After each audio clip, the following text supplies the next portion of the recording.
Olá, pessoal, tudo bem? Então, nós vamos dar início aí agora ao segundo bimestre, né? Com o assunto relato pessoal. Vou compartilhar com vocês aí agora o material que eu preparei. Vocês vão assistir esse vídeo, né? Para amanhã fazerem o exercício e eu entrar na live corrigindo os exercícios com vocês, tá bom? Essa é a nova proposta aí para trabalhar com vocês. E vamos começar então. Compartilhar aí com vocês o material.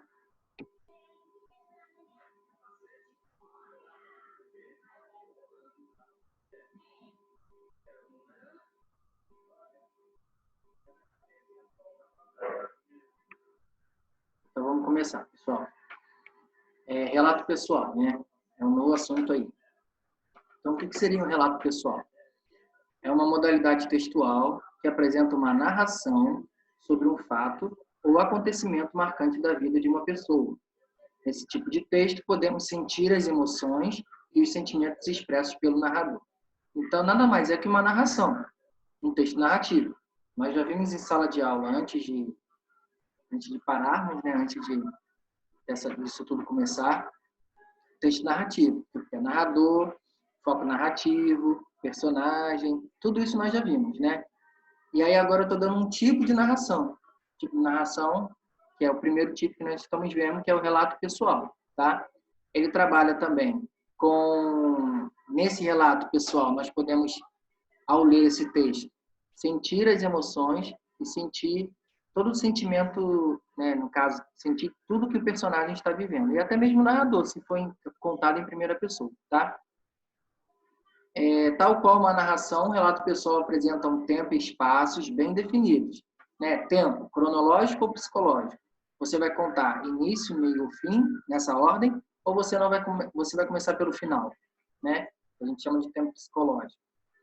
Espaço, bem definido. Pode ser uma sala de aula, um parque, uma viagem, qualquer coisa, assim, no avião.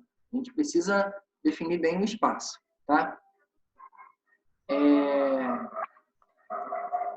Onde o narrador se torna o protagonista da história. Né? Mas você pode ter um narrador protagonista participando ou narrador observador, tá? Que vai contar aquilo que vê. Tá? Mas nesse caso, como é relato pessoal, claro que o narrador vai ser protagonista, ele vai participar, porque ele tem que entrar aí as emoções. Tá? Note que além de narrativo, o relato pessoal pode ser descritivo, como a descrição do local, personagens e objetos. Então, além da narração que predomina nesse tipo de texto, a gente precisa ter um pouquinho de descrição, tá? Quando você fala do local, você descreve o local. Quando você fala de alguém, você descreve essa pessoa, tá? Isso é preciso ter nesse relato pessoal. De acordo com o grau de intimidade entre os interlocutores, emissor e receptor, a linguagem pode ser formal ou informal. Então, é aquilo. Se você tem intimidade com a pessoa, você vai contar alguma coisa que aconteceu entre você e essa pessoa.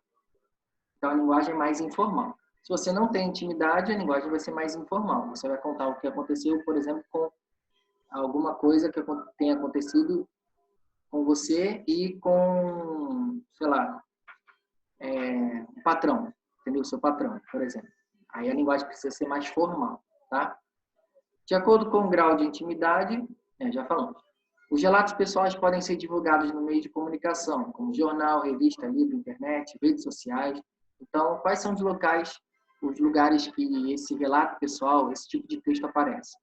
No jornal, na revista, nos livros, na internet, nas redes sociais, tá?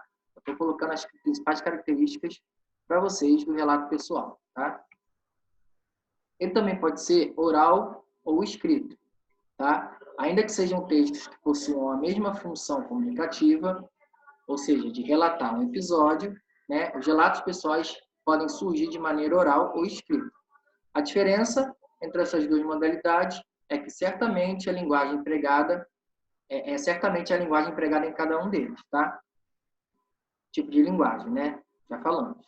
Enquanto no relato oral notamos a presença da oralidade, com uma linguagem mais tranquila, descontraída, no relato escrito, a linguagem é mais formal. Tá? Essa é a diferença. Então, precisamos ficar atentos às normas da gramática. quando ele for escrito, precisamos nos atentar às regras de concordância, de pontuação, ortografia, acentuação. E quando ele for oral, não, né? É possível, é claro, que você também numa oralidade não vai começar a falar errado, né? Nós foi, já, como é que a gente ouve muito? A gente foi, né? Então, assim, a gente precisa ter cuidado nesse relato oral também, tá? É possível que um relato oral seja transformado em escrito por meio de técnica da transcrição da fala do personagem.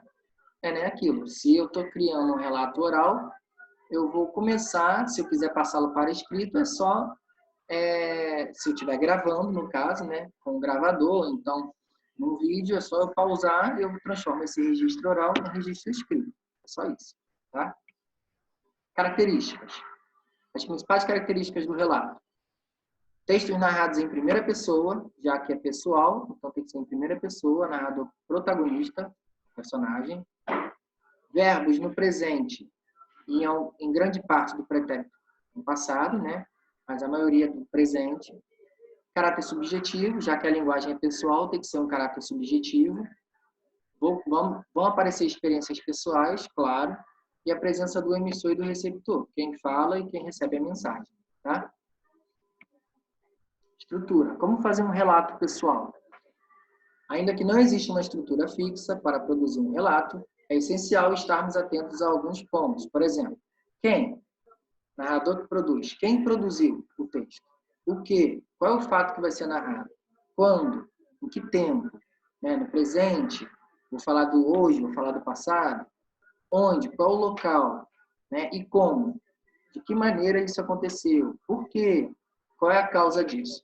Então, antes de começar a escrever um relato pessoal, você precisa focar nisso aí, responder essas perguntas, tá? Você precisa responder a essas perguntas aí. Coloca numa folha, aí lá vai uma dica, tá? Pega uma folha, coloca numa folha assim: quem, o que, quando, onde, como e por quê. Coloca essas perguntinhas aí, esses pronomes, tá? E ao lado você vai respondendo, né? Quem? Eu vou contar a minha história com o meu irmão, que aconteceu, né? O que você vai contar? Aí você, aconteceu isso, eu vou contar isso, isso, isso. Então, tempo. Eu vou contar o que aconteceu no passado, né? Mas numa ordem cronológica. Onde? Aqui em casa. Como? Como isso aconteceu? Né? Aí você conta, coloca uma frasezinha só para se organizar no pensamento. E por quê? Por que isso aconteceu?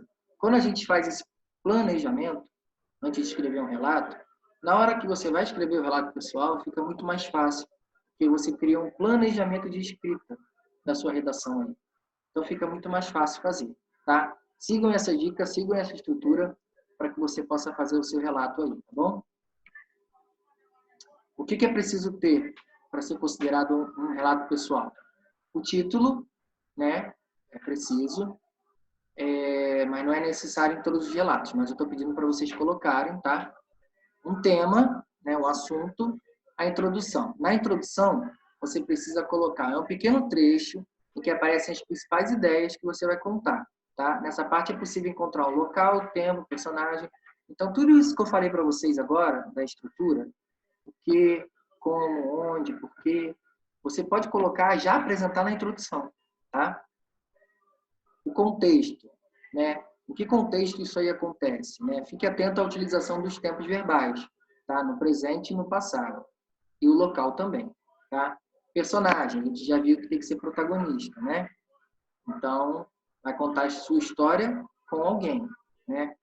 E o desfecho. Após apresentar essa sequência, é importante que você pense numa conclusão para o seu relato, tá? Seja uma questão que surgiu com a escrita ou mesmo uma sugestão que as pessoas enfrentam. Uma sugestão, você vai dar uma solução para o problema, tá? Então, nesse relato, você vai produzir, eu preciso ter essa estrutura aí, para ser considerado um relato pessoal, tá bom? Olha um exemplo. Trecho de relato pessoal escrito da artista plástica Marta Cavalcante. Olha como é que ela começa. Meu nome é Marta, nome de casada, eu nasci no Rio, 10 de abril, né? O meu quadradinho está aqui em cima. 16 de abril de 1940. no Rio. Quer dizer, ela já disse o protagonista, já disse o personagem, já disse o tempo, já disse, né? Já está dizendo tudo logo no início. Ó. Meus pais se chamam Carmen, de Pernambuco, e Fernando, de Pernambuco também. Minha família toda é de Pernambuco e eu é que nasci aqui por acaso. Então, ela já apresentou os personagens. A família da minha mãe é de Pernambuco, mas ela tinha origens mais ancestrais, cearenses. Mas a família toda era de Pernambuco. E do meu pai era uma família pernambucana e ele, né, aí começa a contar. Ó, nunca tive muito contato com meus avós, quando eu fiz 17 anos. Então, reparem que ela se focou nos verbos no passado. Está contando experiência focada no passado, né? Então, tem que seguir essa estrutura, tá bom? O exercício para a nossa live vai ser o seguinte. Eu vou enviar a coordenação um exercício sobre relato pessoal. Vocês vão responder para mim. E nessa live a gente vai corrigir esse exercício, tá? Olha lá, leia o texto e responda as questões. Esse trabalho não valerá ponto por enquanto, tá? Não é preciso enviar as respostas e faremos a correção na hora da live, tirando as dúvidas se houver, tá bom? A live está marcada para amanhã, sexta-feira, se eu não me engano, 10h30, né? Então, eu espero que todos façam esse exercício, que eu vou enviar para a coordenação hoje. Fazendo esse exercício, amanhã, na hora da live, eu entro e corrijo com vocês, tá bom? Então, é isso, pessoal. Até a próxima aula aí. Espero que vocês tenham entendido. E se houver alguma dúvida, anota tudo direitinho no caderno, que a gente vai tirar na hora da live, tá bom? Grande abraço aí. Fique com Deus.